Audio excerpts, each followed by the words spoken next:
आज अंतर्राष्ट्रीय महिला दिवस है और मैं कवि सम्मेलन में गई थी। वहाँ पर सभी ने बहुत शानदार पढ़ा, लेकिन एक लेडी हैं जिनका नाम दीपा है।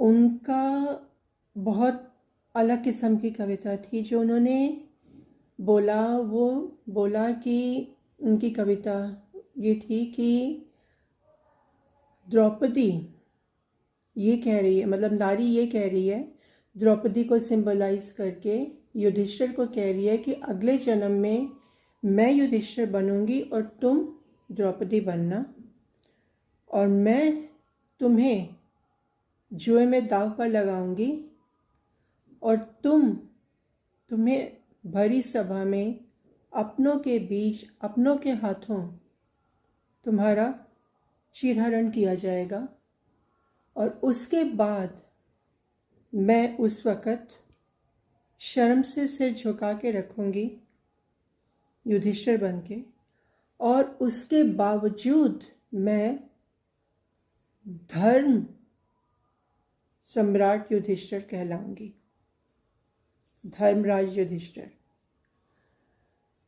उनकी कविता ने सबको झकझोर दिया, और जैसे man of the match declare किया जाता है, उनको वुमन ऑफ द कवि सम्मेलन, woman of the poetry show declare किया गया, जो कि बिल्कुल जायज़ था। और मैंने उनको हार पहनाया बीच में। मैं तो ऑलमोस्ट आंखें भर आई थी सुनकर ये बात कि भाई तुम मेरी जगह आओगे तभी तुम मेरा दर्द समझोगे। मैंने कवि सम्मेलन के बाद उनसे ये कहा कि पत्नी धर्म पत्नी कहलाती है। उन्होंने ये भी कहा था कि तुम अगले जन्म में 5 पतियों से विवाह करना। खैर, पत्नी धर्म पत्नी कहलाती है। जो इंसान धर्म पत्नी को दांव पर लगा रहा है, धर्म पत्नी के भरी सभा में अपनों के बीच अपमानित होता हुआ बैठकर चुप बैठा हुआ है, क्या उसे धर्मराज कहलाने का हक है? मैंने दीपा जी से कहा, मैंने कहा हम सब महिलाओं को आज के दिन ये शपथ लेनी चाहिए, ये दृढ़ निश्चय करना चाहिए, ये संकल्प करना चाहिए कि अगर हम महिलाओं में स्वाभिमान है, अगर हमारे अंदर सेल्फ रिस्पेक्ट है, अगर हमारे हिंदुस्तानी का जो विवाह प्रथा है, धर्म पत्नी जिसे कहलाते हैं, अगर हम उसका सम्मान करते हैं, तो हमें आज के बाद युधिष्ठिर से धर्मराज का खिताब छीन लेना चाहिए। हम महिलाओं में से किसी को भी युधिष्ठिर को धर्मराज युधिष्ठिर नहीं बुलाना चाहिए, क्योंकि वो इस खिताब के लायक नहीं है।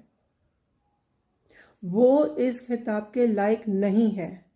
मैं क्षमा चाहूँगी, बहुत कठोर शब्द बोल रही हूँ, और बहुत से लोग हो सकते हैं मेरे मत के खिलाफ, फॉर वट एवर रीजन्स, जो भी उनकी वजहें होंगी।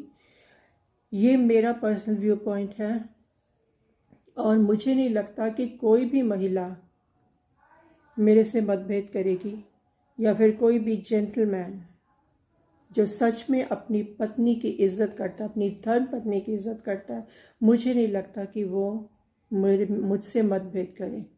और मैं सचमुच में आज अंतर्राष्ट्रीय महिला दिवस में सबको ये पैगाम देना चाहती हूँ कि आज के बाद कोई भी युधिष्ठिर को, खासकर महिलाएं या महिलाओं को इज्जत करने वाले लोग, धर्म पत्नियों की इज्जत करने वाले लोग, आज के बाद युधिष्ठिर को धर्मराज नहीं बोलेंगे।